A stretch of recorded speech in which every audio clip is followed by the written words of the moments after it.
Okay, everybody, it worked this time. We are live. So we'll need to wait for the chair to rejoin and get everything restated. Okay.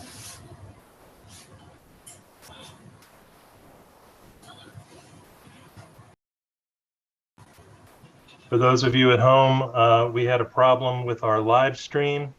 After several attempts, we've managed to get online. So thank you for your patience.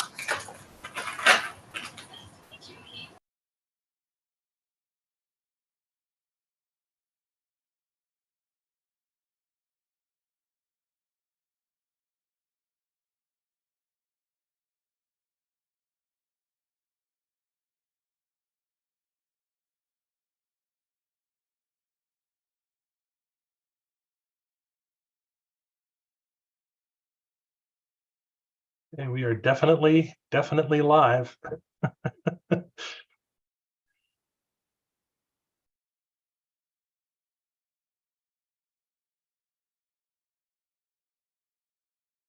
Here we go. Here's the chair.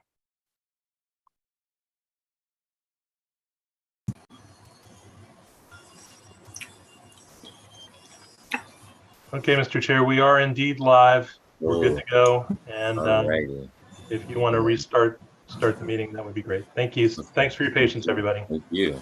Thank you. Yeah. All right.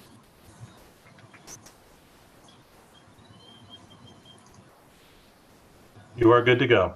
Thank you. I call this meeting to order. September, it is a Thursday, 21st, 2023 at 7:31 p.m. I'm going to first do roll call. We have member Eileen Leahy. Present. Thank you. We have Debbie Yasik, our member.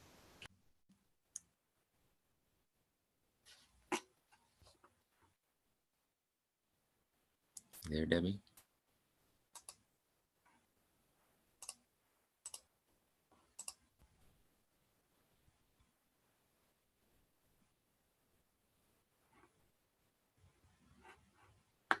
Present. Okay, thank you. So we're going to move forward as the agenda asks. Are there any comments submitted from the Form Center? We do not have any. And so we're going to move forward with the approval of the minutes. Is there a motion? These are our minutes from July 20th, 2023. Is there a motion to approve of these minutes? Hopefully everyone has had an opportunity to take a look. So move. All right, thank you. Is there a second for that motion? Eileen's on mute. Second. There she is. Yeah, I'm trying to unmute it. Second. Okay. Thank you, Eileen. All in favor of that? Aye. Aye. Aye. All right, moving forward. We also have a presentation on the agenda from our Anne Arundel County Board of Elections Director, David Jarrett, but I do not believe he is here, correct? He hasn't yet. No, and he was sent the new links in the same email as you guys. So I just texted him and he didn't respond. okay. Okay. Would you all like us to just move forward, and maybe if he comes later, and if not, we just figure out a way to maybe invite him, hopefully, to another meeting we may have. Yeah, let's move along. Okay, great. As long as you're okay with that too, Eileen, we're going to do that. Okay, so we're going to go on to our updates. The task force to study the city municipal elections meetings / work sessions and questionnaire. If you don't mind, please, Eileen, share those updates with everyone. Well, there was a public hearing last week on September 6th, which we only had a few people that were in attendance, but we did get some speakers for the public hearing. We also got a number of comments online, which were useful. The public hearing consisted of a review of the questionnaire that was distributed and the comments that came back, and all the results of the survey have been posted online. And so if people want to see the presentation, they can also view it by viewing the meeting. So I think it went well. Debbie was there for part of it. Mhm. And so that was the meeting, the public hearing. We did put out quite a bit of publicity about it. Recognizing that it was after a holiday weekend and all, but I mean, we did what we could. Social media, emails, a number of different things. The task force had another meeting last evening. Its last meeting. I unfortunately wasn't able to attend, but I know that they were working on a number of recommendations. So you can, certainly look at that video. I haven't had a chance to look at it yet. But the recommendations are going to be formalized into a report. So the task force actually finishes on tomorrow, on the 22nd. So I expect that the Board of Supervisors of Elections will be receiving the recommendations along with the City Council receiving them, probably in about a week or two, and everything's wrapped up. I don't know, Regina, do you have anything to add to it? Because you were at the meeting.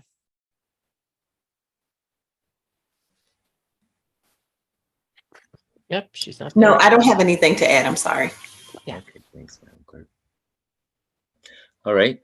Well, thank you, Eileen, and we will look out for those further updates from the task force, and we really appreciate all the work that they've done over these past months to truly move that progress forward with our elections in Annapolis.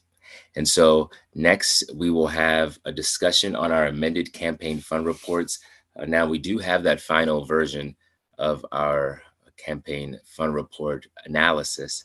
So if everyone is okay with that, and I don't mind showing it on the screen if you all would like to see, but if everyone's okay, this is the version that was last sent, and Madam Clerk also has it as well. But if we want to maybe have a discussion on that, we can. So this was from July.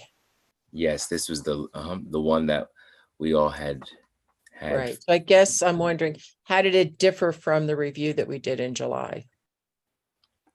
I don't believe it did. I'll show. So the one that I last sent via email, I believe that's the version that you all have. The thing is that since we didn't necessarily have an opportunity to move to approve of this analysis, it was a decision, I take it, to have an actual movement or a motion in an official meeting capacity to then agree upon it together. And then right after that, the clerk will be able to send that out to all of the candidates or the persons who have campaign accounts open. Okay, so we didn't approve it in July? So we agreed that whatever the final version was, that we would move on that, though, because it's been some months and it was shared and some time and things have been going on, we figured that since it still hasn't yet been sent, especially just to have it on record in front of the people too, we are all just gonna, if it's all right with everyone, we can move to approve of that final analysis. And I don't mind showing it just so that we can all agree that it's the same version. I just wanted to say, after the last meeting of July, there were some emails that went back and forth with some minor changes to what you guys viewed at your meeting in July. So on my part, I wasn't sure that was the final because I was still receiving emails. So we made the changes, and that's why this is the next meeting after those changes were made. Okay. And I'm going to, hopefully, I think this will work. I'm going to share this so that everyone can see it. Hopefully you all can. This is the document that was sent out. Mm-hmm. And as I'll put it, let me see if I can put it in different view. Maybe read mode will work. No, that won't. Oh, I know what we can do. All right. Can you all see that? Yes. Does that look okay? Okay, great. And so this is the version that was sent to Regina. We have here the campaigns portion right here are all of the reminders to the candidates. And this is a part that was added just to push a little harder on that, which was that per the city code, talking about the deadlines of reportings from our former discussions on making sure that we all meet those deadlines and fees and things like that aren't tacked onto our accounts or those who had them open. And then right here, we have pretty much the same format. I did bold and make sure that we could fit everything on a certain 2 pages front and back. So I did change the formatting some, but the content within it, full, sentences, and it does tell them exactly what needs to be changed. And so I can read it all, or if you'd like, we can just, take some time to read it, just to make sure that everyone's comfortable with it. We can go over it if you all would like. One last time. Is that all right? Yeah, I'm just comparing it to what I have. So far, it looks the same. So I just looked at it. I'm good with this as presented. Okay, I mean, I know I looked at it in July, so, okay, that's fine.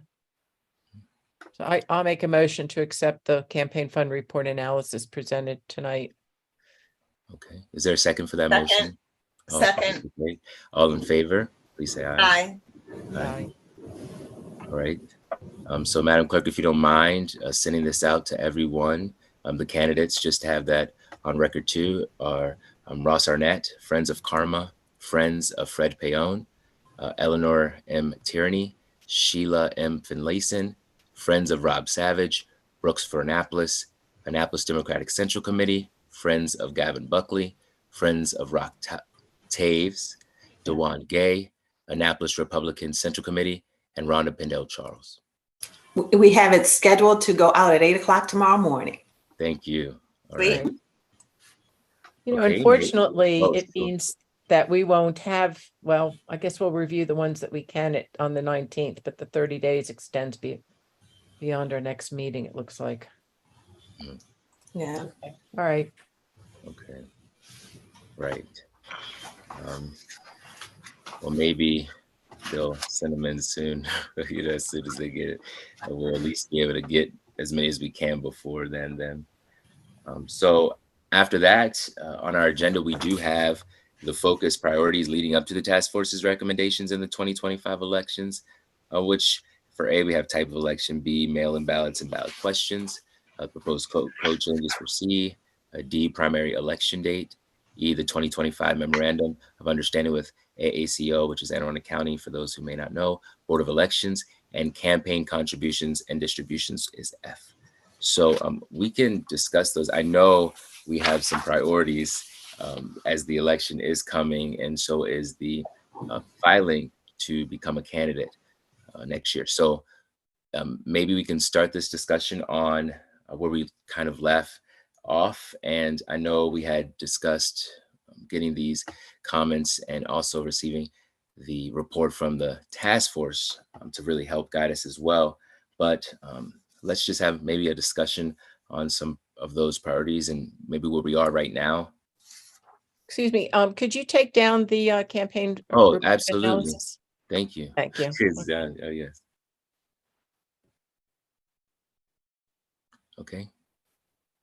So yeah, we can begin discussion on that. So if we think about the election, the 2025 election, I know we were deciding or discussing whether it would first, of course, our partisan discussion is for the future, but with the ballots going out to the different voters, as well as the sticking with our calendar that we do have for this election, the MOU with the county, I know, was a main priority. And although David wasn't able to join us, hopefully he can, so that we can maybe discuss out getting that completed as soon as possible and receiving that from them.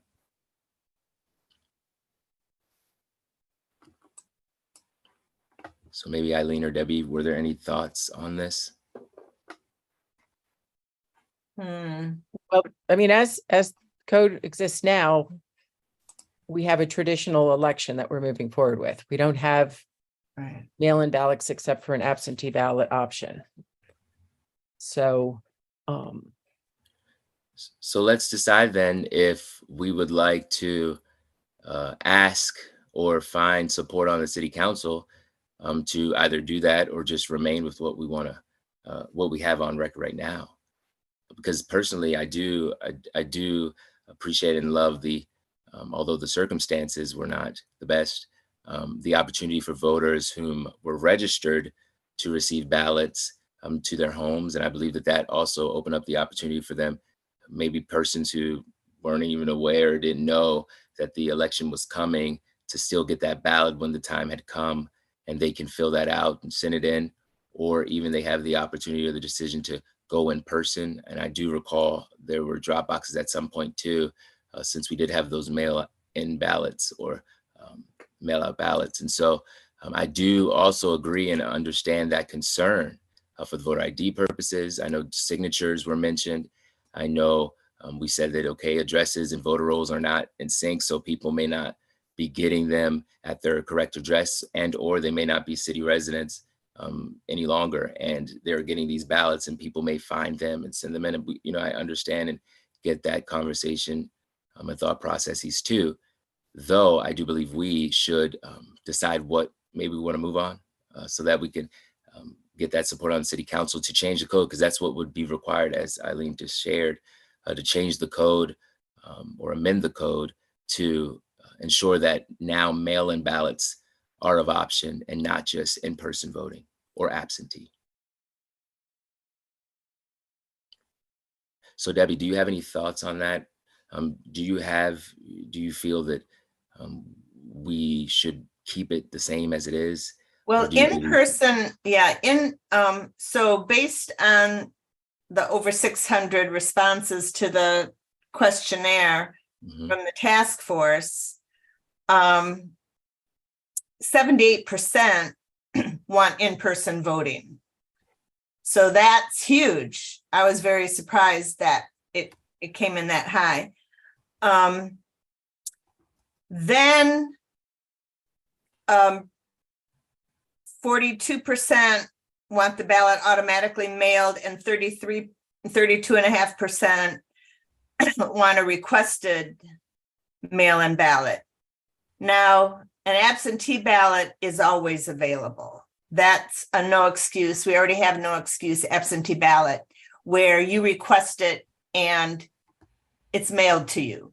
So we have in-person voting that the majority want. We have, via the absentee ballot, we have by request a ballot mailed to you.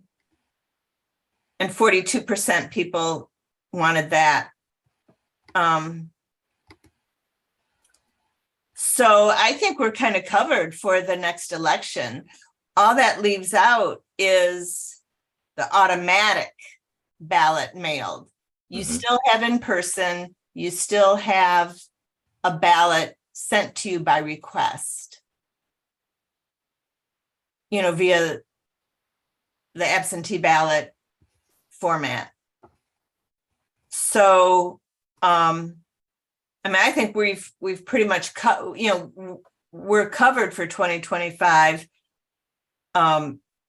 It's just not automatically mailed to you. But we know there's errors in the rolls. We know there's people moving. We know there's people dying. We know people aren't letting the Board of Elections know they have moved or they have, left. Okay, well, first of all, I want to comment just on, there is concern about the voter rolls. And as I think I said in a task force meeting and have said many times before, the voter rolls are as good as the voters make them to be. Right. So it's the voters' responsibility to notify the Board of Elections if they move, if they change anything. Correct. So, as someone said in a task force meeting, the Board of Elections is not like Big Brother. So if someone sees ballots, in the past, if people saw ballots being delivered to an address, their civic, what we would hope they would do from a civic standpoint is to notify the Board of Elections that these ballots existed. And they could have just dropped them in the drop box. They could have just called the Board of Elections, or they could have just written person not at this address and send them back. So that's something that voters particularly those that are concerned that there were, things, particularly in rental homes, it seems, in rental apartments, this is something.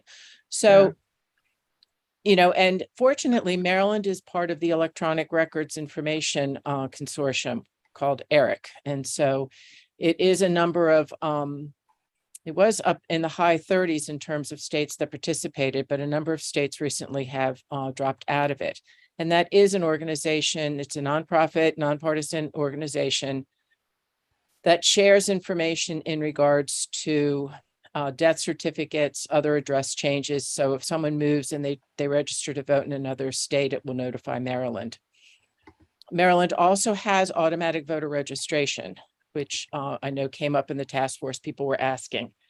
So again, I just put a plea out for people that are concerned about the number of ballots, that they be aware of these options that as a citizen and as a voter that they can take to help keep it cleaned up. As far as the questionnaire is concerned, in-person voting was really never questioned that would be an option. And people did have the opportunity to check more than one. So there are actually a number of people that we were trying to really get to what people preferred for themselves. So in-person voting is available. Absentee voting, which is a form of vote by mail. The challenge that we have in the city of Annapolis is that we have a very short time between the primary and the general election. So if there's a very large number of people that request absentee ballots, there's a very short turnaround in terms of getting that ballot to them. So they would have to send in their request. Then the request, they have to request the application, send the application in, then they get the ballot, then they send the ballot back. So it is a very tight turnaround. And that is of particular concern for military families and also for people that are living overseas, because it's a very short time frame. The only way to really change that for elections would be to move the primary date up, which is why I know I've listed the primary date in there. There was an option. Right now, we don't automatically send absentee applications. That is an option that we haven't used before, but it is something to consider. That would be different than, say, automatically sending out a mail-in ballot. Again, there was concern in the last election of doing something like that, again, because we anticipated a high number of people that may opt for that because of COVID, and we just weren't sure we were going to be able to manage all of those ballots. So I just want to clarify some of those pieces. The state of Maryland allows people to opt in for an automatic mail-in ballot, but they are not going to be sending out ballots to everybody. But people can request the applications. Now in the state of Maryland, the primaries are earlier. I forget which one. It's like May and June, depending on whether it's a gubernatorial or a presidential. My personal thought is that because we just had this task force that's going to be making recommendations, which I anticipate will really change elections, or has the potential to change elections, that for consistency to the voters, we may want to consider keeping our traditional approach to elections and make it very clear that we're sticking with our traditional in-person and absentee ballot requests, so as not to confuse people who say, well, I didn't get my ballot. I signed up for a ballot. Why am I not getting my ballot? And that's my biggest concern right now, is that it's confusing because of what the state has done. So that's my 2 cents worth. Okay. Can the questionnaire come down? I can't. Well, yeah, I just Yeah. put it up as you And were again, talking. the questionnaire was very informative, very helpful. It was not scientific. It was not it was a very informal questionnaire. So I think we have to keep that in mind. Yeah, hopefully that was helpful for people who didn't see the questionnaire, for whomever may see this, and to have it on our file as well.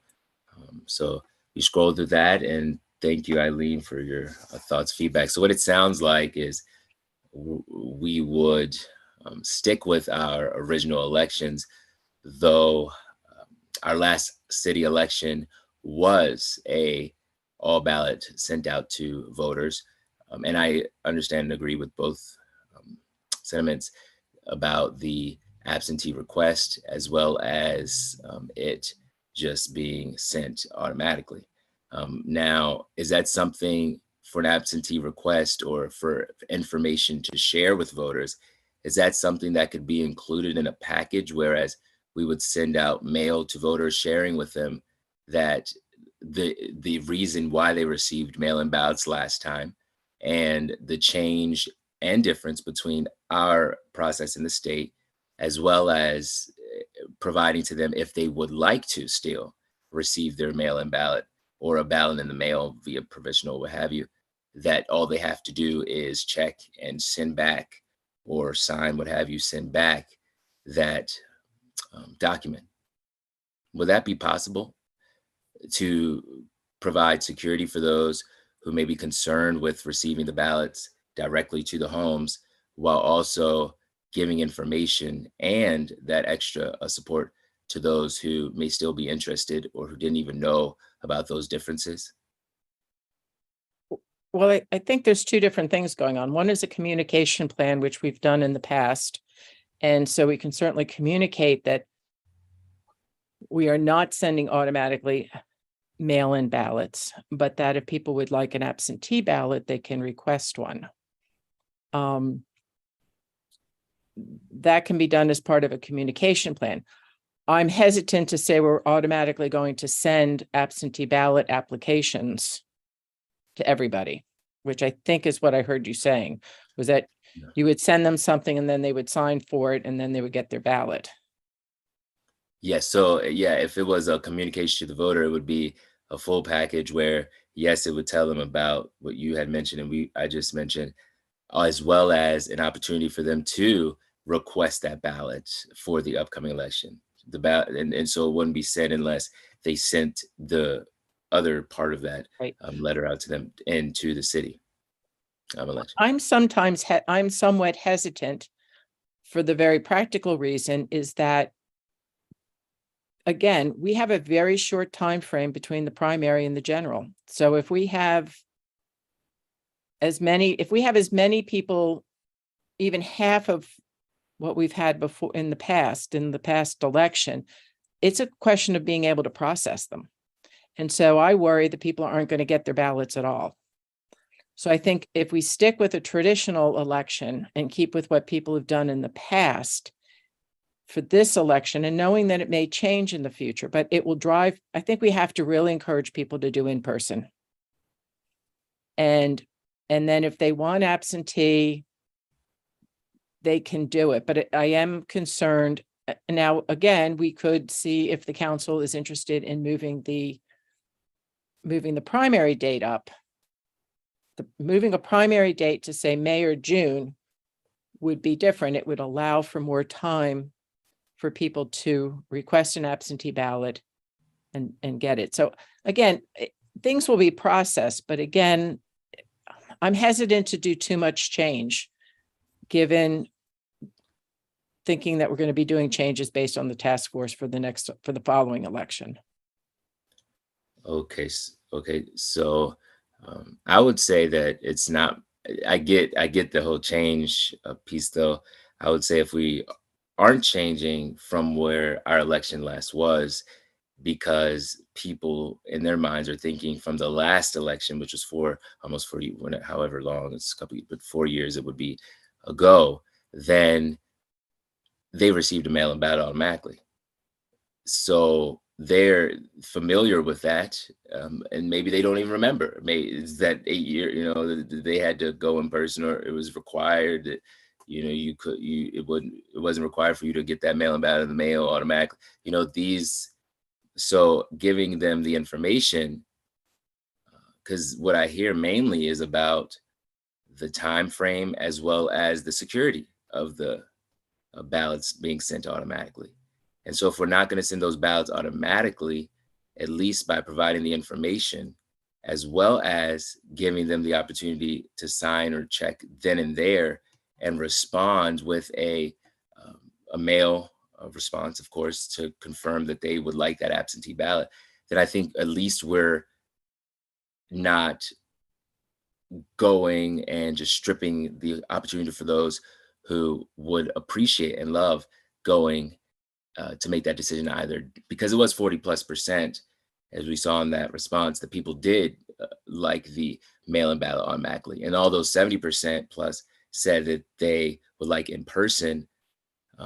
What it says to me with the 70, 40-ish and 30-ish percent is we can offer as many of those as possible. I don't think we should just be limiting when it comes to voting. And so for those who don't have transportation, or for those who don't necessarily with the mail, or they're not home all the time, like for those who are out of the area, or for those who are serving our country, things like that, this is an opportunity for them to get it in the mail even. And so I just am trying to figure out, how are we mainly changing from the former election, from the most recent one, and why not give them the opportunity to do it, or at least Right. say that they would like to have it in the mail. Right. So keep in mind that the last election, the decision for mail-in ballots was based largely on COVID. Sure. Okay, that was the the driving force. I'm hearing what you're saying. I am a proponent of mail-in ballots, but it has to be that we can actually, from a standpoint, process them and be able to do what we want to do.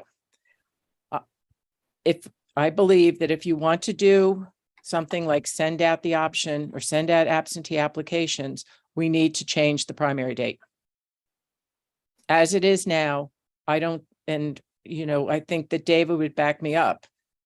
That's why we didn't do it last time. That's why we sent out the mail-in ballots to everybody, because the Board of Elections told us there's not enough time to send out absentee applications, process them, and get the ballots out when you have an election the third week of September, and a general election the second week of November. So I'm just saying, if this group wants to do that, the real question is going to the board, to the council, is, are you willing to change the primary date? If they're willing to change the primary date, that brings up another thing in terms of notifying people, communicating with people. It also means changing the election calendar. All of those things are possible, but it's not as simple as just saying we're going to send out absentee applications to everybody. So that's something that you would have to test the waters and find out if there is sufficient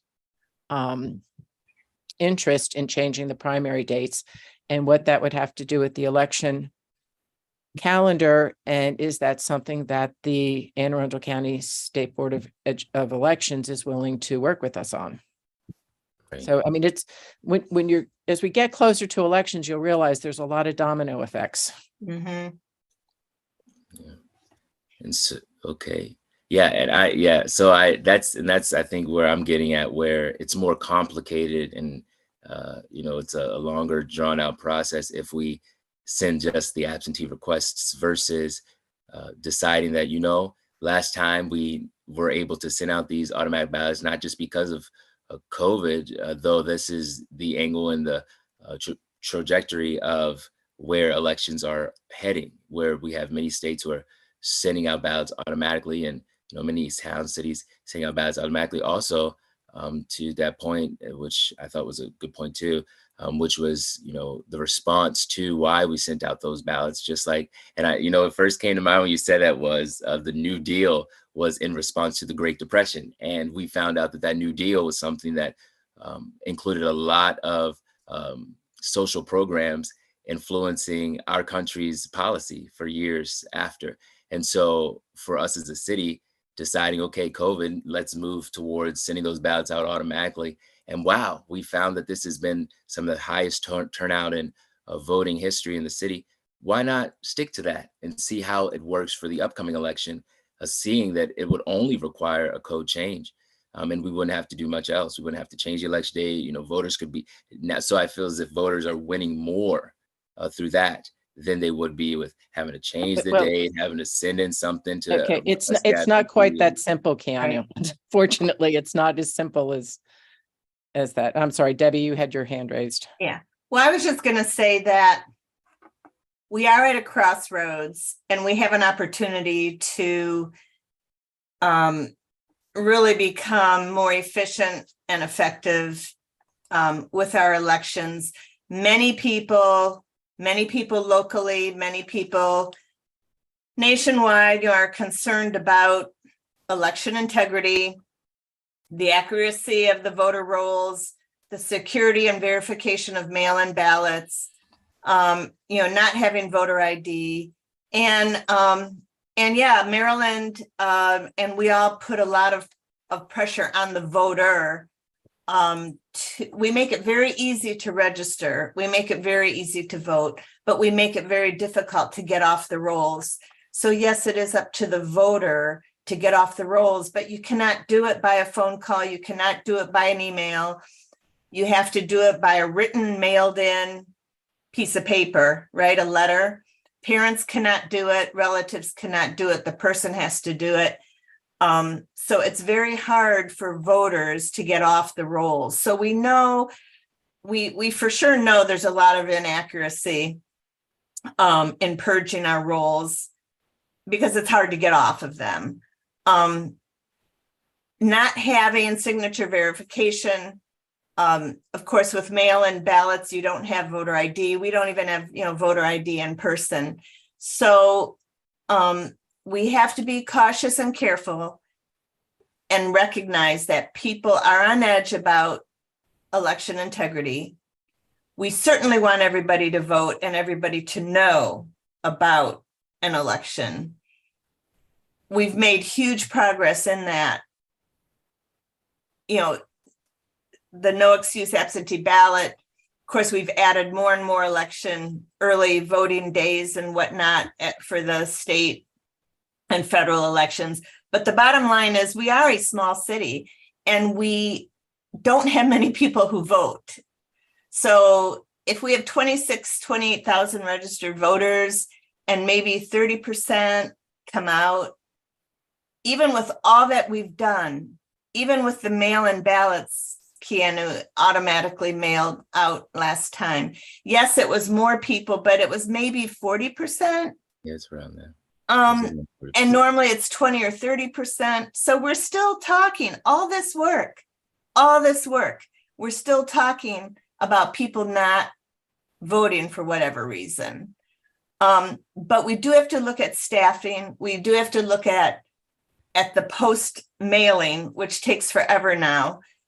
To mail a letter across it took 8 days to go from Ward 5 to Ward 2, a birthday card, 8 days. So, it's real, the amount of staff we have and the amount, that needs to be done to get it out. I'm just looking at, what is the juice worth the squeeze? How can we do it the best for everyone? Not feeding into those who are worried about integrity, but also getting everybody who should vote the means to do so. I hear both of you. I do know that during COVID things were changed. So I hear you, Keanu, that last time it was done differently, but always before that, it wasn't like that. I do know we expect to have changes come out from the task force. Too bad it wasn't done before now where we could implement it for the 2025 election. But, Regina's already working on that election. The calendar, we're in a vise between these dates and what can be done when. City council does not work very fast, as we know. they only meet every other week to do, you know, legislation if we were to move the primary. So all that being said, I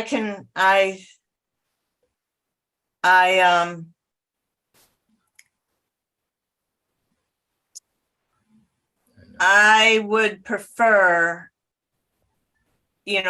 strengthening the in-person voting and making sure people can, know how to apply for absentee mail-in ballot. But really, if we can really strengthen that in-person voting and make sure people know there's an election so they can act quickly, we should be able to do that with our small footprint. Right. And also keep in mind, there are other factors that drive turnout. In the last election, we had several wards that were unopposed. So to me, one of the things the task force has talked about, which I think is interesting, is how do we get more candidates? How do we get more competitive races? That's what also brings out turnout. So it's not just about how people get their ballots. That's certainly a component. And again, I think we're in a transition year, and to make a lot of changes now and then make more changes for the following year, it makes it confusing to voters. And so I really am appealing for consistency. But again, I'm open to talking about sending out, applications for the absentee ballots, but only if we move. I think it's only practical if we move the primary. If we want to consider moving the primary, we can certainly find out from the city council what their appetite for that is. If we're not interested in doing that, then I think we certainly include in our communication plan that requesting an absentee ballot is an option.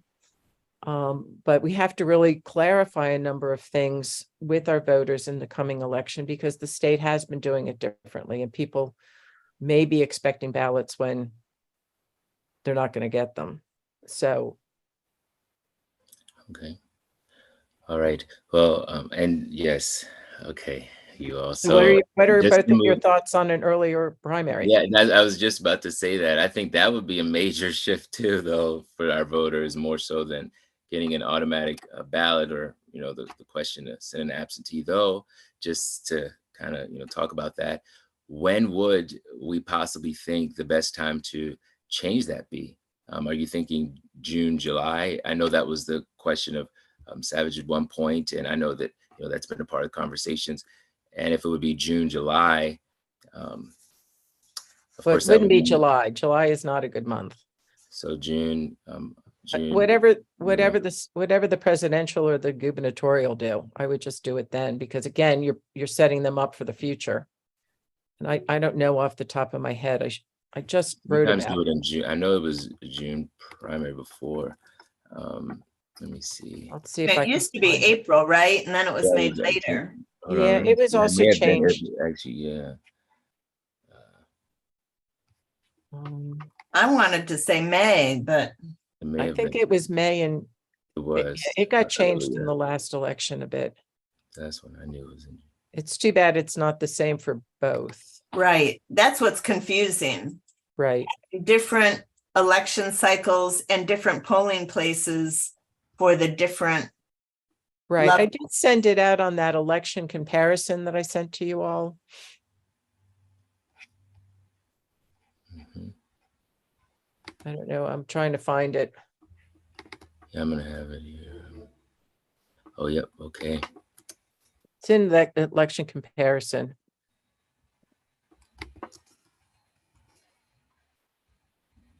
Okay, I'm looking at it now. It looks like it was in April.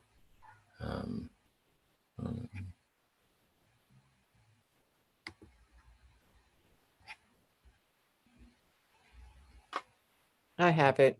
I'm Okay, getting it in. Okay. Yeah, state changed theirs.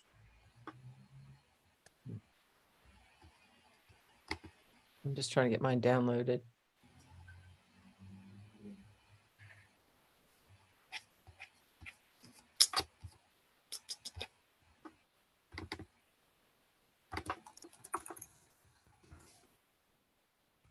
July 19th, 2022.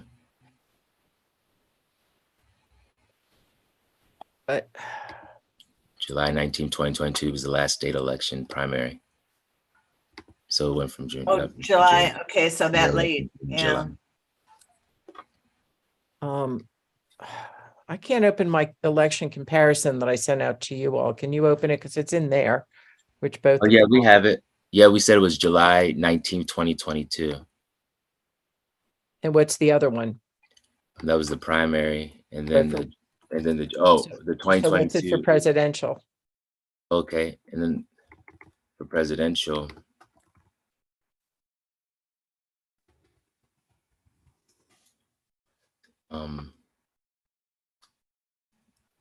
This says in 2024, it's going to be May the 17th, excuse me, May the 14th for Right. 2024. That's the primary for in May for the presidential election. So when moving the primary was sponsored last time by Alderman Savage, he was looking at July. And when we looked at it, people were concerned that July was not a good time because it was, he wanted July 8th, and that was very close to the 4th of July holiday, just holidays in general. So my preference would be to stick with one or the other of what the state, what the gubernatorial or the presidential is going to be doing, because it's consistent with them. So I know May is a very busy month for schools and things like that, but But it's also before vacations. correct. You know, it's before people lose touch with everyday life. You know, kids are still in school. I almost think that's better than the summer, when people kind of go into another mode sometimes. Mm-hmm, And it gives more time before the general, mm-hmm. because all the generals are in November, right? Yes. Yeah, the general's in November. Second Tuesday. So we need, if we're going to move to more mail-in items, then we need, you know, the more time we have, the better. You know, May instead of July. Right. So we're talking about, so 2025, September 16th is the current primary election date. We're talking about moving to possibly July 2025. So, or May. May. And so we have May, March, April, May, June, July, August, September. So we're thinking about moving 7 months above the current time, which would also mean that we would have to move, or we most likely would move the other deadline 7 months up. No, it's 4 months. It's from the primary. It's not the general. You're talking about moving a primary from September to May. Oh, so, okay, yes. Okay, great. Okay. Yeah. I don't know. What was I just counting? Anybody know what I was You're just counting to the general. Okay, because I'm like, what? You're going Well, from 3 May months, to because November. everything else would move 3 months then, and we would have for our, since the deadline to register as a candidate, I believe it is in July 2025. So 3 months above July. March. Mhm. So we have April. March Okay, now 2025.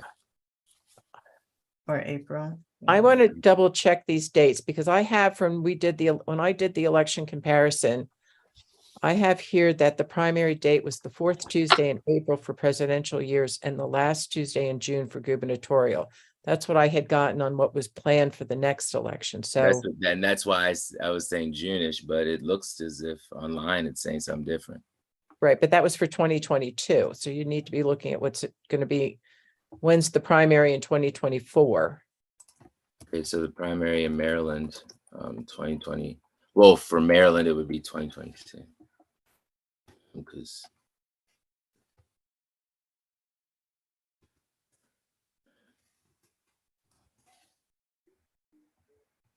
so for the presidential, though, as I was saying, the presidential is still May for the primary in 2024. I do not see. So if I recall, the state changed it, just that one time, the state changed from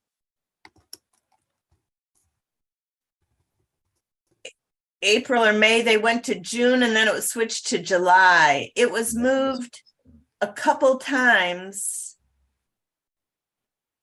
for various reasons due to COVID and people not, going in person and having to do it all by mail. I mean, it was very confusing, and it changed a couple times.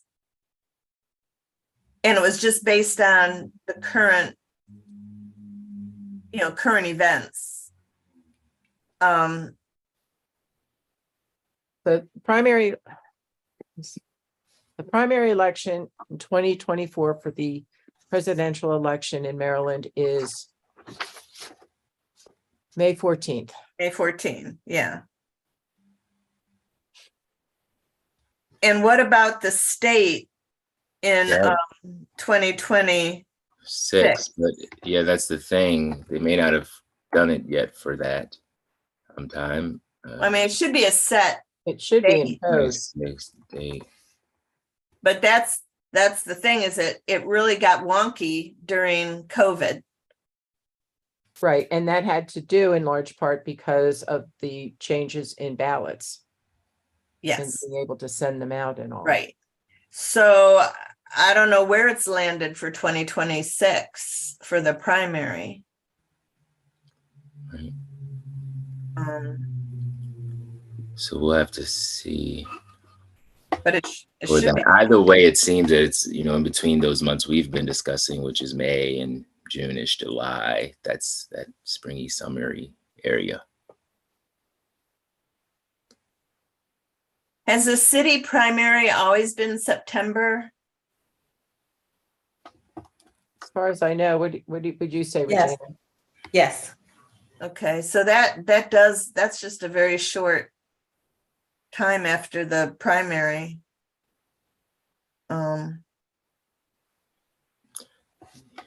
I'm even wondering if we go to, depending on how the reforms go, I mean, if you go to nonpartisan elections, sometimes you don't even need a primary.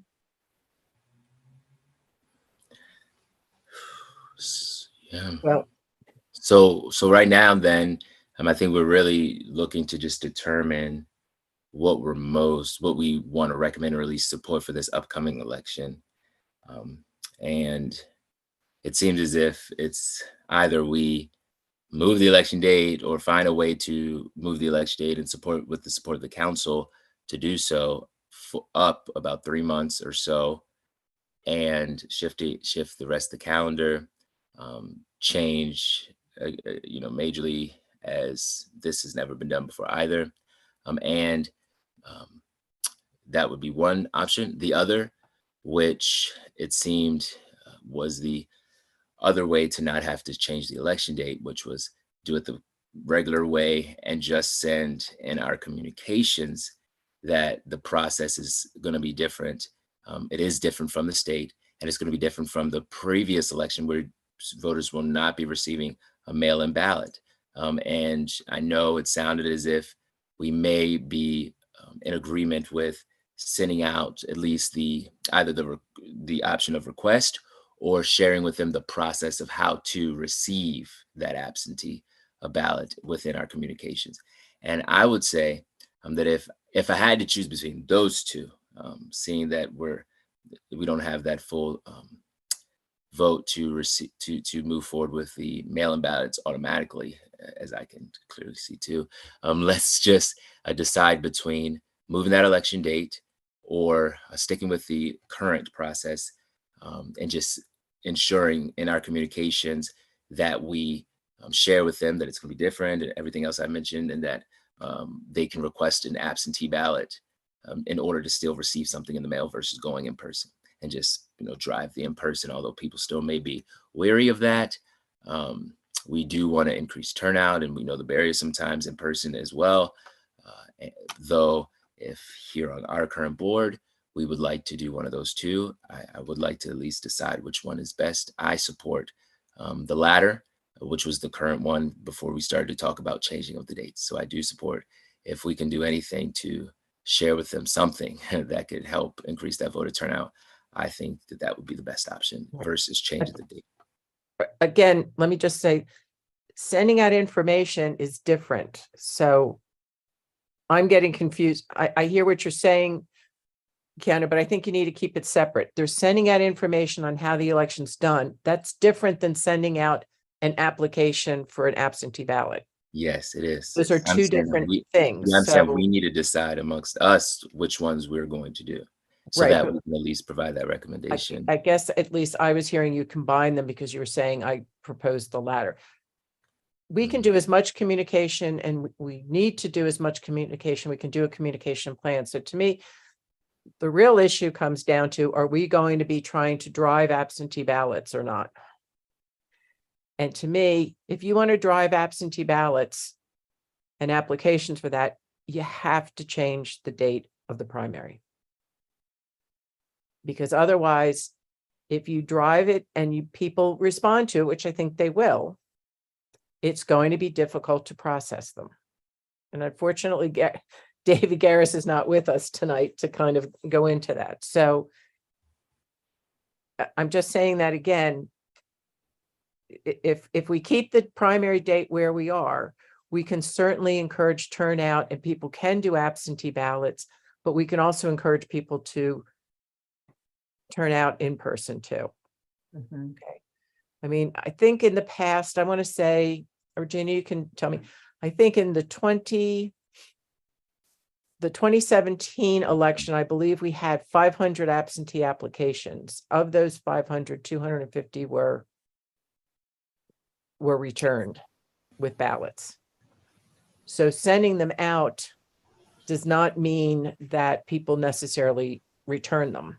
Correct. It also does create a situation where somebody has an absentee ballot that they've requested, and then they go, oh, I want to go to the in-person.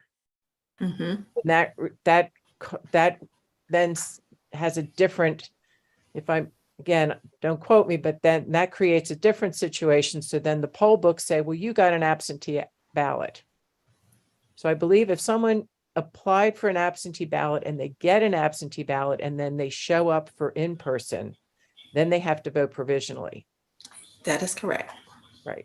So I'm just letting you all know that it's, there's caveats to some of this too, because you want to give people options, but it does create something. So if we, and I'm all about encouraging people to vote, but I don't want to set up false expectations either. Because absentee ballots are different. Absentee ballots are one form of mail-in ballots or a vote by mail. Mail-in ballots, which go out automatically, is one method of vote by mail. Absentee is another one. So I just want to clarify that.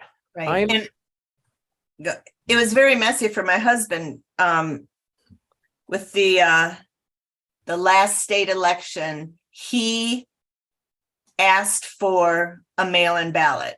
So he requested it, I think, online. He got a mail-in ballot. He then decided to vote in person. And he did have to vote provisional in person, but it was very messy and complicated. I mean, and then he was trying to track his vote and whatnot. And I just remember him getting, and he's savvy about all this, but it was time consuming. It was messy. And I chided him because I said, look at all the work you made somebody else do too. And here you just trotted over and voted in person after making somebody, process your request, send you the application, put a number on your ballot, and then you just don't even use it, and they have to account for that ballot. And so he said never again would he do that. It's just awkward and messy. It's, so yes, it is time consuming for everybody when a lot of people who request them or get them don't use them. Okay, so what I'm hearing here, and I hear it, I think it's time. So what I'm hearing here is We might as well, since I know we'll get that report from the task force, and we'll be able to maybe add some more conversation to the process leading up to this election. But what's most important is figuring out how we're going to actually run it, and that's one of the most important pieces. And so I think tonight, at least, if we're going to make any motion, we should decide how we're going to run it. And since I have heard from both of you, I think leaving it the current way and being a part of that motion, if we can at least have that on record, that we send communications out to the people about why we're changing, going back, I should say, to what it was previous to the COVID situation for everyone in the city for voting and in person. And we include that in there, and we also detail or at least share out the process for them to request versus having an option to request, as yes, they are different. And because we have the option of the absentee, but it would alter the election date, I cannot support that. And so I believe that maybe if one of you are willing to make that motion, that we stick with our current calendar and our current dates. We're going to run the election, of course, the way that we have prior to the COVID, and as well as ensuring that in our communications, we include that the absentee ballot process is this, if you would like to still vote by mail. And this is why we are no longer going to be doing the ballot sent automatically. Is everyone okay with that? Can we do it in two motions? They're two separate issues. Absolutely. Let's do it in two motions, whatever is best. I just want to put that. And Regina, do you have any comments? I mean, you've done I'm this- listening. I'm listening and taking notes, but I agree that at this point, with the election office opening in less than 12 months, that the less changes that we have to make at this time would probably be better. And if there are any changes, I would support having them all figured out by the next election in 2029. And that's my 2 cents. Okay. Right. Thank you. And I would agree as well, especially seeing that we can at least put out there what our recommendations according to the task force would be for that 2029 election too. So are either of you willing to make that first motion? Right. Whichever So one one more like. thing. So Keanu, Yeah. you want the primaries, the city primary to stay in September? For this election. Right. So if we're talking about, okay, no major changes, then let's not have any major changes, because then it's I kind get of it. Okay. So All we might right. as well. So Okay. as long as you all are okay with those two motions, please, if you don't mind, let's move forward, and now we'll have something to go off of for our next meeting, especially hoping that Presley David will be able to join us for that as we start to craft out this MOU and get that finalized as well before the election nears closer. Okay. So did you make the motions, or you, Either one of you will be Okay. able to make the motion. go for it, Eileen? All right, so I move that the 20. 2025 Annapolis municipal elections will be held in person and with absentee ballots as currently written in the code. Okay, is there a second to that motion? I second. All right, all in favor, please say aye. Aye. Abstain. So And I know another that doesn't- motion is for the 2025 Annapolis municipal elections, there will be a communication plan to all citizens, updating them on the 2025 election and highlighting changes with the 2021 election and giving them options for applying for absentee ballots. All right, may I just a question right quick? Is it okay to amend that motion just because I heard you say citizens?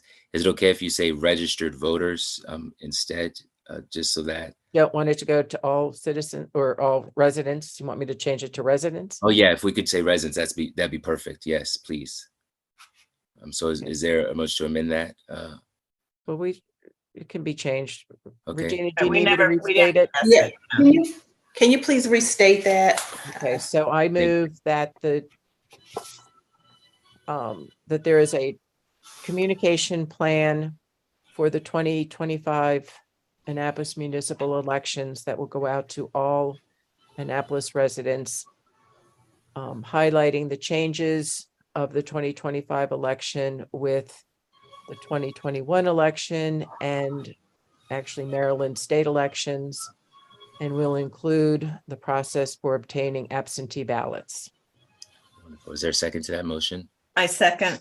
Thank you. All in favor? Aye. Aye. All right.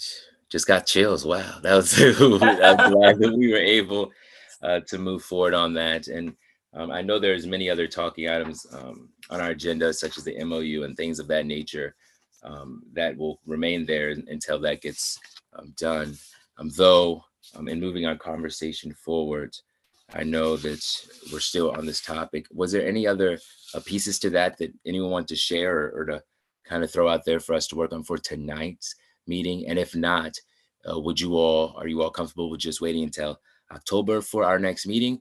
Or do you all believe that we can have a special for David Jarris to meet before then? And that's the two questions I wanted to ask before we adjourn.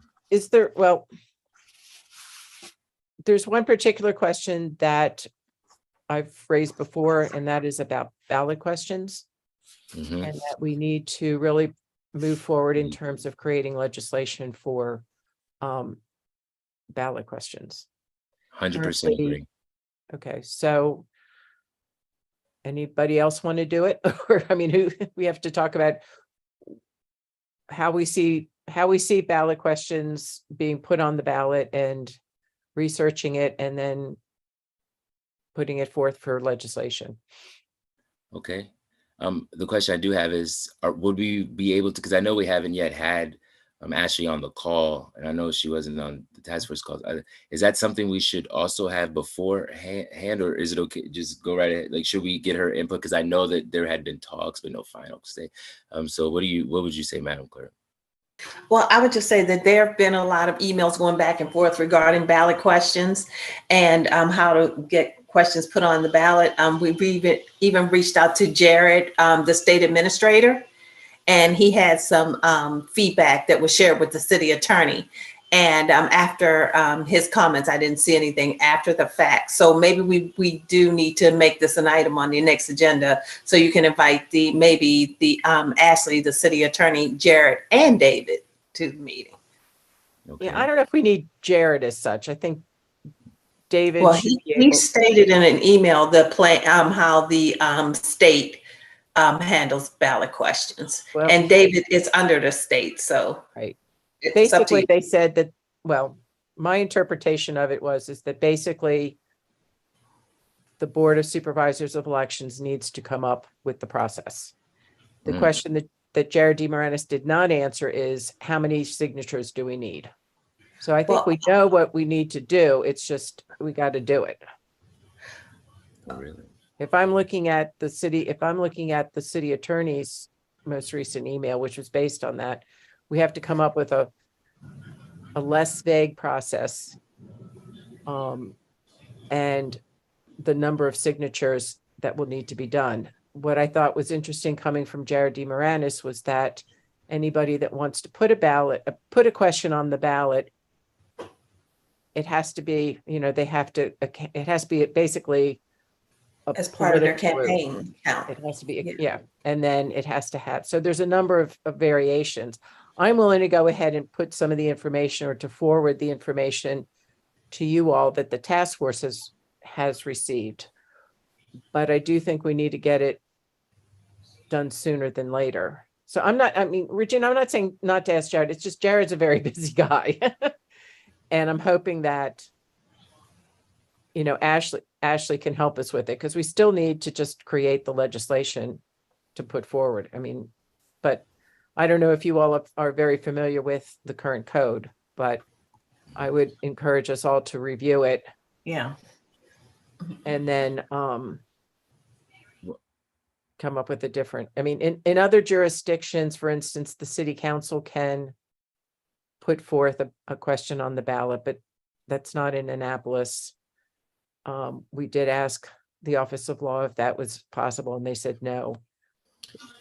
It is interesting, when Hagerstown did their changes for changing their cycle of elections, their mayor and city council created a resolution to do that. So I don't, there might be other options that we can look into, but I think it's a real priority. And I'm saying that partly because the task force, I mean, the Charter Revision Commission looked at ballot questions as a way to move election reform forward. And I think the task force is going to come out with that also.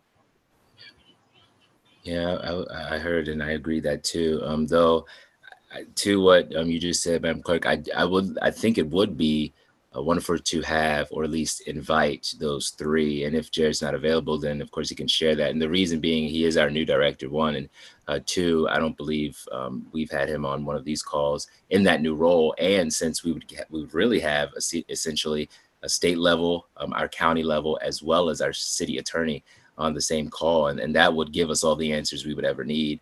I would hope really it would, that we would ever need for making these final decisions for the upcoming election and for these ballot questions, because we could actually ask their input on the call and have it on record and see how many signatures would you recommend? What do you think the process could be as we begin to get our own research and data and things like that.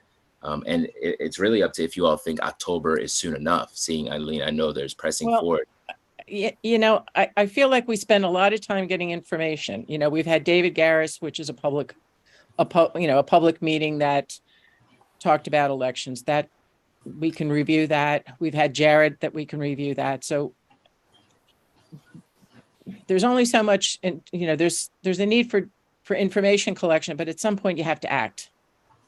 And if we're talking about having people come in the next meeting, then we're talking about November, then we're talking about we're going to get into budgets. So I would like for us to start working on it now, and then we can certainly meet with them and say, hey, this is what we're thinking. Right.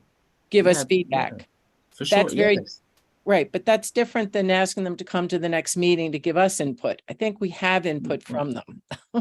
I think we need to sit down and start talking about it and put forth a proposal.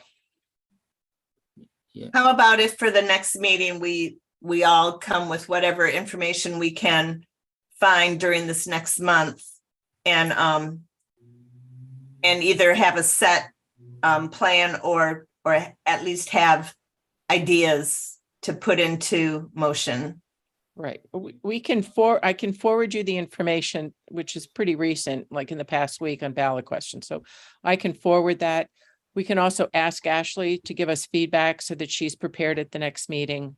But I'm just concerned that if we're still doing information gathering in October and then talking about it in November, we're not going to really get any legislation moving forward for a bit.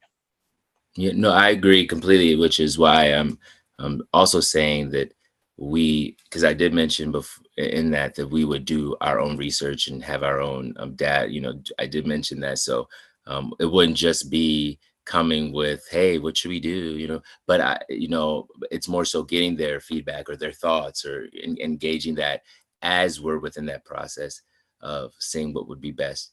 And for the other point that was made, I would say too, if we're going to have those three on the call in October, as you're mentioning, is a little late.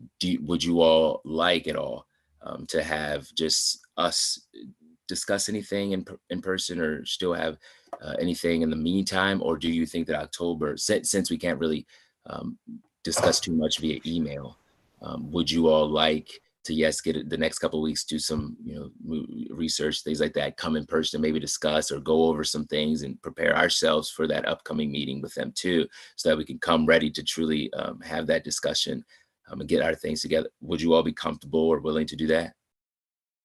I think I would just prefer to do the research and talk about it in October. I'm not really prepared to meet it sooner than that. Oh, well. We can also send them proposals. I mean, there's things that we can do, but research has been done. So okay. I'll send you what we've gotten so far and have gotten from them. And then I think we can bring Ashley in and ask Ashley for her feedback. And that would be something that we would have in talking, if you want to have them in in October. Okay. So what it sounds like then is Yeah, we'll, and David's not going to have much to say about ballot questions as such. I mean, it's really going to be probably Ashley as much as anything, and then some feedback from Jared. okay. But, we could look. I mean, if we wanted to divvy up, I mean, it would be helpful if each of us took a town to find out how their ballot questions are done. I mean, the feedback that we've gotten before from Ashley was that at the county level, this, for instance, the city council can initiate a ballot question, but at the municipal level, not necessarily. So, Okay. Well, I could check with MML. They may have a library on this. They may have a database on this. yeah, no, that'd be great. They certainly have a legislative committee who might have already addressed this. Okay. Want me to reach out to them? Yeah, I think that's a great idea. Okay. I'll do that. Okay, so you're sharing that you're going to email us all the, research that you all have. I take it this was the task force's research, or maybe your research, or what have Well, you. there was research done by the Board of Supervisors of Elections in the last cycle.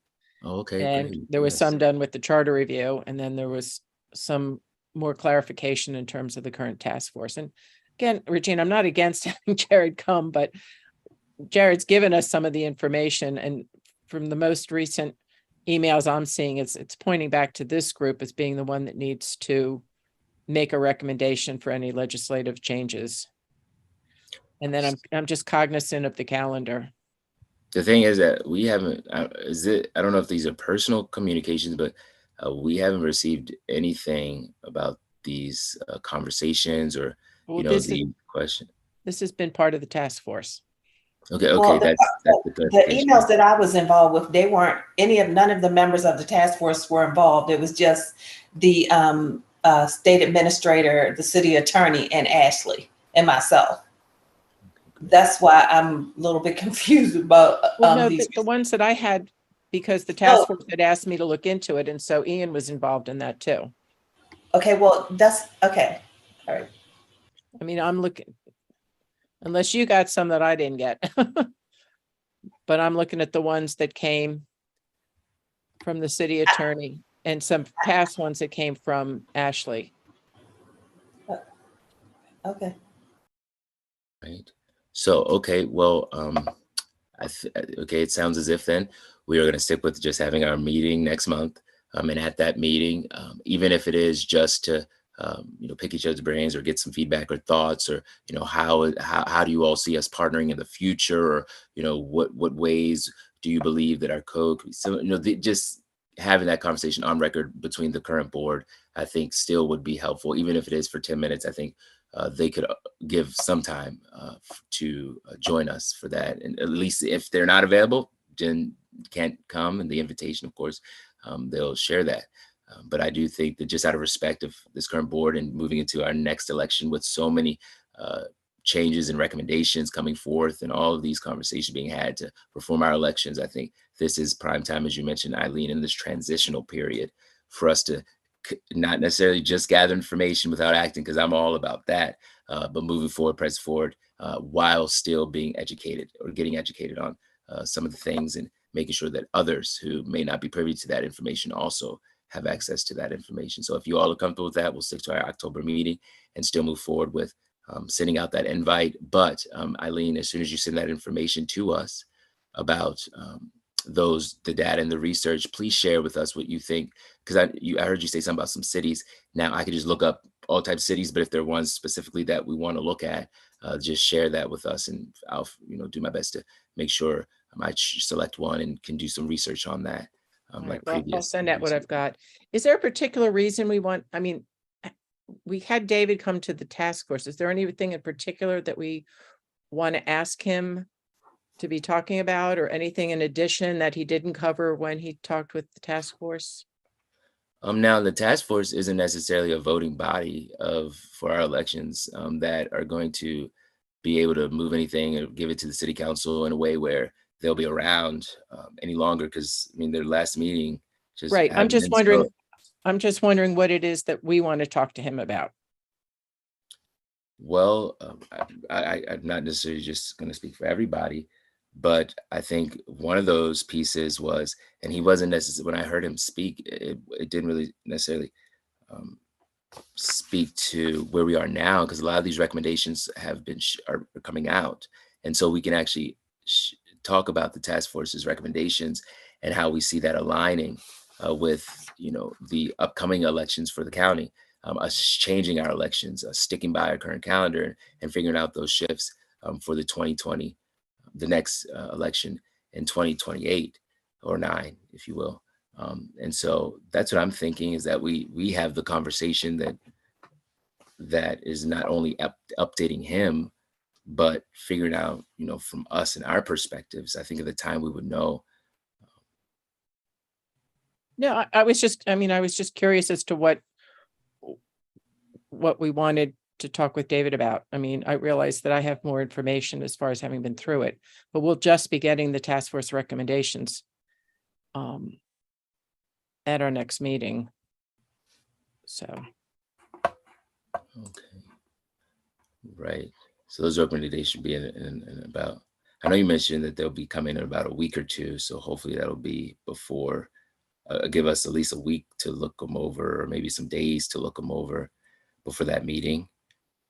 Do you feel that it's not necessary to have Well, David or maybe Jared? we could have David in November. If in October we're gonna delve into the task force recommendations, then maybe November would be the time to get into the weeds with David about how the county support is affected by what we do or don't take from the recommendations. Yeah. Would that make more sense? That's For his time. That's kind of what I'm saying. Just to give, make sure we've crossed out some things, we've taken some things, but we do need the support of the county elections division, no matter what we do. Right. But there's kind of two different things. I mean, we need to be focused on the 2025 elections now. The task force recommendations are not going to take effect until 2029. 29, yeah. So I'm just really focused on the 2025. Yeah, I mean, the time frame, you've been through it. So if you need to push us in a certain direction to make sure we're on time for our 2025 elections, then I mean, so be it. I'd be interested to hear from David what he feels needs to be done for 2025. Yeah. Because anything in terms of task force recommendations is among this group and also the city council. And then we say, okay, we're looking forward to doing this. So there's certainly questions to be asked, but again, I'm looking forward to the recommendations from the task force, but we really need to be focusing on the 2025 election. And I'm really, I'm very glad that we had the discussion that we had tonight, and we made some motions and are moving forward, but we still have a number of things to ask. So I don't want to get too I don't want to get too focused on the task force recommendations, which are more long-term impact, because we're going to start, I know Regina's already starting to get questions about candidacy. And it does seem a far way off, and when it has impact in terms of the MOU, if there's certain things that David's saying, I think you need to do this in order for the MOU to go through. Because the reality is the County Board of Elections could say they're not willing to administer the elections. And if that's the case, then that means we have to turn the ship in a different direction. So again, I'm not saying don't invite David. I just would like to have more of a focused view in terms of what we want to talk to him about. Okay. Well, I just So- think the first thing, I think the first thing that needs to be done is according to the code, we have to have the council give us permission to work with the county for our election. Right. Then once that's done, Resolution. we do the MOU. Right. So that takes legislation too. So that needs to move. And the last time it took, what, a year and a half from the resolution until we had the MOU. So. Now, the work though for the MOU was done prior to the vote of the city council. Is that correct? No. So it I'm has. sorry. Okay, Could so you it's repeat so it's the vote of the city council and then the work of the MOU. Yeah, begins? because the city council vote gives us the approval per the code to have the county administrator election. And then we reach out to the county and create a memorandum of understanding that states who does what, and the city calendar is created and the county calendar is created. All right. So if you all are okay with it, I think just in light of all these deadlines and timelines, I don't see the harm in just having at our next meeting what we're talking about, the three, talk about whatever may come, especially with the 2025 elections. Are there any impacts? At least have the conversation, even though nothing's being finalized, the agreement's not being done, there's no MOU being had, but at least the conversation is being started, and we're helping, I would say, the city council essentially make their decision too.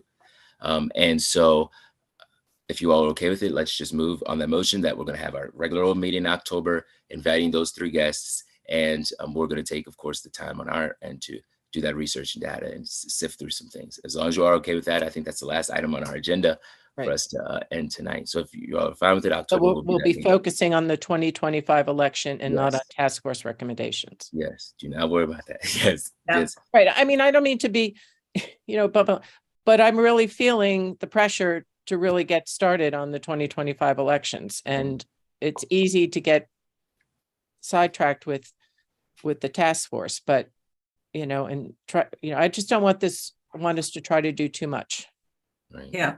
I agree completely. That's why I'm saying let's meet. Y'all want to go in person? Y'all want to do this? Like, let's do that. I'm willing. Whatever. But if we have focus and we have a good agenda and we stick with our agenda, then we'll get a lot of work done. Okay, let's get it, you all. Let's get that. Let's go. So if you all okay with it, is there a motion then to have it our next meeting? Do we need a motion? Just so that Madam Clerk can move on that too. We'll have it in record that we did invite those three, and hopefully they are able to join us, and we'll hear a response from David. Okay, I mean, we agreed. I mean, do we need a motion, Regina?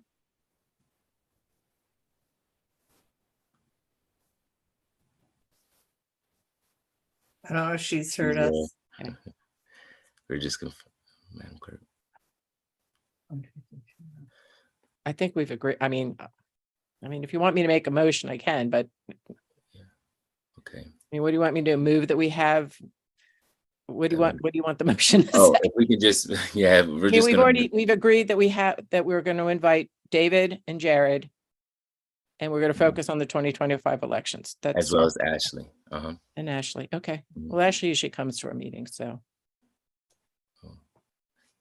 Don't say usually, Eileen. We haven't had her on here for some I time. know. Yeah, she's been MIA. She's a busy lady. So. Oh, Madam Clerk, the question was, I know we were confirming about. Do you need a motion? Do you need a motion to invite people to the meeting? Yes, Right. yeah, we're just confirming if that's, yes. If you'd like to make a motion, that's totally up to you guys. Okay. So, doesn't seem that Eileen necessarily has any preference, but I do like having, I do want to make sure that it is on record that we are officially inviting them, seeing that it's going to be a part of our agenda. And, our agenda is also, we have to prove and things like that. So that's why. I mean, it's a public meeting. I move that we invite Jared DeMoranis, David Garris, and Ashley Leonard to our next meeting to focus on the 2025 elections. Thank you. Second. I second. Thank you all in favor. I know it's aye. Favor, yeah. Okay, thank you. Everyone, let's move forward to let's go at it's 9:00. You all have a wonderful night. Be blessed. Is there a motion to adjourn this meeting? Do we have anything else Yep, on the agenda? that we adjourn. No, that's actually so the last part of the agenda is the 2025 elections. And so I think in light of the conversation, we all agreed what our next steps are, including the emailing and preparing for our October meeting, having our 3 guests invited, and all those things. So I think we had all agreed that we would head on out for the rest of the agenda. All right. As long as you're okay with that. If there's anything else, please, I'm here. Now I move to adjourn. Okay, I know there was a second. I know there's a second because we already moved. Okay, all in favor. Good night, Good. everyone. Okay. Be blessed. Good luck Thank with you. the wedding, Eileen. No, Yes, thank you. enjoy.